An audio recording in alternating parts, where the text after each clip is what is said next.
I once matched this girl that I'm still friends with on Tinder named Francesca. She seemed cool right from the bat. She had a sleeve of tattoos on her left arm, red highlights in her hair, and she had in her profile that she loved to work out.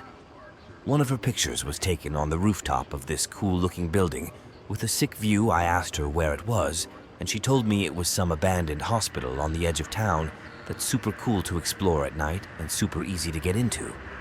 There's usually one cop patrolling the huge parking lot at night to deter trespassers, but she said it was super easy to circumvent.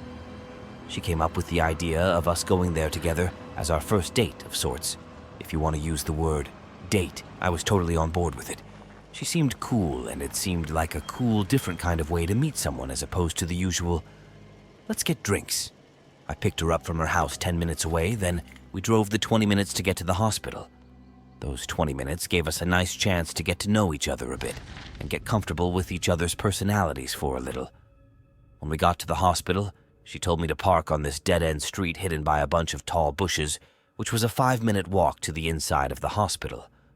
We hopped this little barrier separating the road from the hospital parking lot, and then we jogged across the wide open lot towards the grass, right next to the entrance she said she always used. She led us to this broken window to the basement of the hospital. It seemed kind of creepy, but I signed up for this. I was glad I wore raggy jeans like she told me to, because I knew I was going to rip them on something. We used our phone flashlights. We didn't bring any special heavy-duty lights or anything. She seemed to know this whole hospital like the back of her hand. She led us to the stairway, to the upstairs. I gotta say, being alone with one other person in a place like this at night was very scary. But I had no idea how scary it was about to get on the first floor. Francesca kept talking so loud that I almost wanted to tell her to shh. I was paranoid we'd be found out because of her voice down the corridor we were in. It sounded like a door was opening or closing. Something echoed down the corridor to us. She heard it too and went silent. I asked her in a whisper, is it normal for others to be here? And she said sometimes, but not really. We turned off our flashlights and waited. Suddenly there was a bang much closer to us now. We both scrambled in the dark. I followed her, barely able to see. We made it back to the stairway and ran up the stairs with our lights back on when we were a couple levels higher. We felt it was okay to speak at a normal volume again. Francesca told me the police never come in here, so it may have been other explorers, but the weird thing was, there was no sign of another light in that corridor. Nobody normal would be walking in the dark. Then we heard sounds echoing from the exit stair shaft, where we just were. Someone was coming up the stairs. Once again we scrambled. She led the way, saying she knew where to go. We ran for a few minutes through this maze of a building. I was truly freaking out. It seemed like we were being followed, and I wasn't sure if I would rather have it been the cops or someone else. She led us to this mini outside spot. We weren't on the highest rooftop, but I guess we were on what you'd call the rooftop of this level. We stopped to catch our breath, the whole being followed. Thing was killing the vibe completely. Even she seemed concerned, and I looked her as the expert with this place. After a few minutes, we relaxed a bit and went through this broken window into the ceiling of this one large room.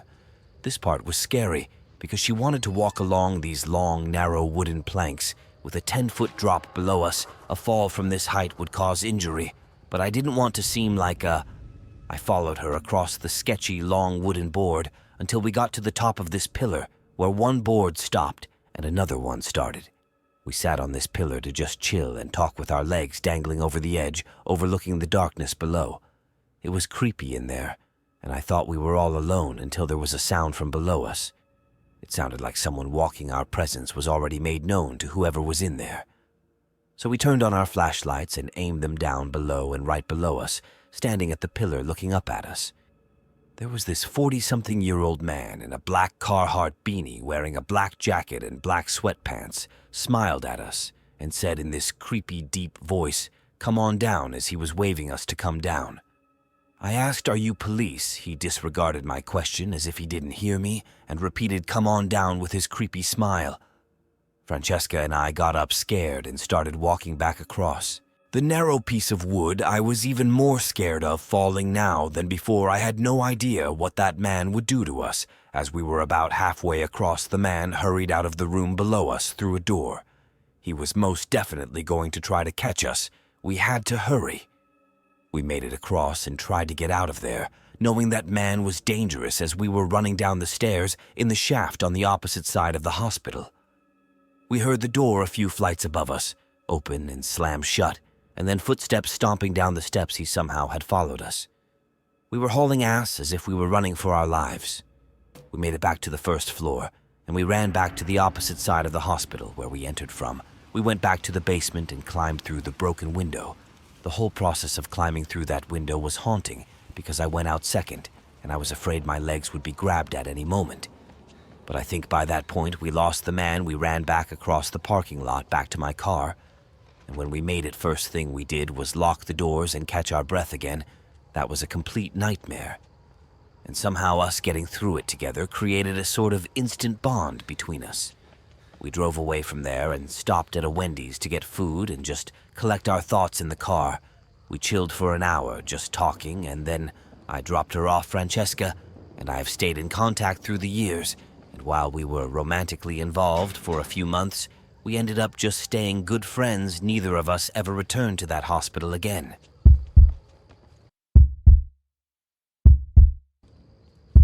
Three years ago, I contracted bacterial meningitis. I live in South Florida. I don't believe there was an outbreak going on or anything, so I'm not sure how I caught it or who I could have caught it from. I started developing really bad symptoms: painful headaches, confusion, sleepiness, nausea, and lack of appetite. But when the hallucination started, that's when I knew I had something really serious. Laying sick in bed while my husband was at work, I heard a child's voice call Mom from downstairs. We don't have any kids. I dragged myself out of bed to look down the stairway to call my husband's name. Of course, he didn't answer because he was at work. The headache I had from standing was too much, so I went back to bed. For a second time, I heard a voice call from downstairs. It said, "Hello?" I picked up the phone and called my husband, freaking out to him into the phone that I was hearing a scary child's voice from inside the house and that I thought I was hallucinating. He heard how distressed I was over the phone, and so he left work early to bring me to the hospital while waiting for him to get home. I changed out of my pajamas, and while doing so, I had to run to the bathroom to throw up. As I was mid-throwing up, I heard another voice from outside of the bathroom. I couldn't hear what it might have said, nor could I tell if it sounded the same as the other voice I heard. I was losing my mind. I wasn't diagnosed until I arrived at the hospital. And apparently, if untreated, what I had could be very serious, even fatal. The doctor told me the hallucinations part was rather unusual, but not unheard of. I was given antibiotics through a needle shortly after I arrived at the hospital with my husband. The doctor told me that I was fortunate to have come to the hospital so quickly, as if I had waited much longer, this could have had lasting effects, or possibly have been fatal. My husband stayed with me for a few hours in the room. I was told I was going to have to stay there for a few days to a week, given the severity of my symptoms around 10 o'clock. My husband left to go home, as he had work the next day. The nurse told me call her if I should have any issues, though I still felt like absolute death. I nodded off pretty quickly. I started having this dream where my ex-husband was in the room over my bed, looking down at me, talking. He was saying horrible things about my current husband. He patted my head and said he was glad I was okay, and that he came as soon as he saw my husband left. He went into this rant about how he despises my current husband and wants to kill him. He kept rubbing my forehead, then left the room. I often have bad dreams about my ex-husband because of how toxic and abusive our marriage was and why it ended, which I'd rather not include. I woke up in this drowsy, lightheaded state and looked around the room. There was a chair pulled up in front of my hospital bed, but no one was sitting in it. It wasn't like that when my husband left. It was still the middle of the night. So I went back to sleep. I woke up the next morning to the nurse in the room. I told her about the weirdly vivid dream I had, and she left and told me that wasn't a dream, that my cousin came to visit me last night. I told her I don't have any cousins that live in the state. She looked more serious now and said, "Well, someone who said Your cousin David visited you late last night." David was the name of my ex-husband. After explaining better, the nurse got a doctor, and the doctor told me the antibiotics may have caused delirium, which hindered my ability to recognize sleep from wakefulness. Hence why I was so vividly hearing what David was saying. I called my husband to tell him what happened, and of course she was livid and concerned he came back again that night after work. But that day I texted David asking what the hell he was thinking visiting me, and how did he know I was in the hospital my text delivered, but he ignored it. I sent a follow-up telling him I heard all of his threats towards my husband and that I'd be getting police involved. And minutes later he responded, saying I never made any threats towards your husband. I was simply there when I heard what happened to make sure you were okay. You must have heard things in your sleep. I responded, stay out of my life or I'll get police involved again. He didn't respond after this. I never told my husband about the threats I heard in my drowsy, half-asleep state because I didn't know if they were real or not. With a mix of the antibiotics and my already having weird audible hallucinations the day before, I don't think it's impossible that what I heard wasn't actually what was said, but I could be wrong. I left the hospital the next week.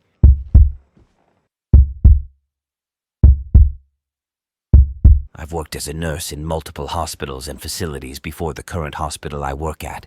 I worked at a geriatric hospital 30 minutes from my house. I had experience working with older patients before, so this was nothing new to me. I had been working at this hospital for only a couple of weeks, and you'll soon understand why this was on my second to last shift at this hospital unbeknownst to me at the start of that night. I was working the graveyard shifts, and I was running on negative hours of sleep. I was assigned to the Alzheimer's ward. The patients in this ward absolutely adored me, my presence, as a young girl in her 20s among the residents of this ward, who were otherwise left to themselves to float around in their minds. I'm sure saw me as a breath of fresh air, someone who could tie them to the now or to the everyday. If you're just left yourself, you can mentally go to other places, but with someone else in your space, you're tied to that moment in time. I was dealing with a number of patients that night, but one was a little more restless than the others. Her name was Lena. This was my first night dealing with her, and she kept telling me anytime I'd enter her room about the voices she kept hearing, and the man dressed in black she kept seeing in the corner of the room.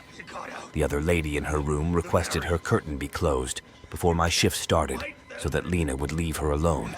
She was a sweet lady that smiled whenever I was around her, but she didn't say much and was very forgetful since I started my shift around 9 p.m. Most of the patients were asleep by 11, but not Lena. Whenever she called me into the room, she'd be frightened of these alleged voices she was hearing, and the man in black that kept staring at her in the corner of the room. Not gonna lie, it was creeping me out a little. I believe that in her mind she was seeing and hearing these things, and I sympathized with her because I imagined them to be very scary, but still I tried my best to calm her down and get her to go to sleep. I didn't want to turn on the TV to calm her down because I wanted to be courteous of the other patient in the room. I held Lena's hands and told her it's okay to breathe and to relax. I reminded her that she wasn't here alone, and I was always just a call away. This seemed to do the trick. Lena relaxed for a while, and the next time I came in the room, she was asleep once. Most, if not all, the patients are asleep. The night goes much slower. Time almost moves in reverse. An hour or two later, I was in the linen room stocking my cart when I heard something in the room. It was a relatively small, dead, quiet room. I had the door closed too. That's why hearing another noise was weird. I turned, saw nothing, and resumed stocking my cart. Then I felt what I can only describe to be a hand on my shoulder. I looked at my shoulder, jumped, and screamed, but there was nothing on my shoulder. There was no one in the room yet. I knew I felt something large basically grabbed my shoulder. I went out in the hall for a second to peek my head. No other nurses in sight. Dead quiet. I had nothing else to do but resume what I was doing. I continued stocking the cart until it was full. Then I turned to face the door, and I fell to the floor and started screaming as my heart was immediately in my throat. There was a man dressed in black standing outside the door, looking through the glass, smiling. My screams were loud enough to wake the entire ward. The man disappeared out of sight through the glass window of the door. Seconds later, the door opened, and one of my fellow nurses came in to help me off the floor as I was hysterical. I asked her if she saw the man dressed in black. Her response was, "What man, there's no one else here." We checked all the rooms in the ward. There wasn't anybody dressed in black in there. My screams woke Lena from whatever light sleep she must have been in, and when I came into her room, she started talking of the voices this time. The screams which she didn't know were my screams. I asked her what this man in black looked like if he was smiling, and she looked at me, and I noticed her eyebrows point down as her expression changed to look the most focused I'd seen her the entire day. She asked, "How did you know?" And even with my heart still racing, I felt it skip a beat as she said this. She started screaming, "Get me out of here, he's coming." The other nurses came in and tried to calm her down. I was switched to a different ward that night with someone else, and I eventually ended up going home early because I was just so freaked out. I texted the head nurse the next day that my next shift would be my last, that the experience traumatized me, and that I didn't really want to be in that building anymore. I got as friendly of a response as I could have hoped for. I've never been diagnosed with anything, nor have I ever dealt with hallucinations of any kind. I'm aware of the effects of lack of sleep. But this was next level. I don't know if my mind started playing tricks on me from what Lena was telling me all night, but the feeling of the hand on my shoulder, the image of the smiling man behind the glass door matching the description a patient kept giving multiple times. This was one of those once-in-a-lifetime, unexplainable supernatural occurrences. At least I hope it was once in a lifetime. This was our story today. Do not forget to subscribe to the channel and activate the bell button to receive all new updates and like the video. Goodbye.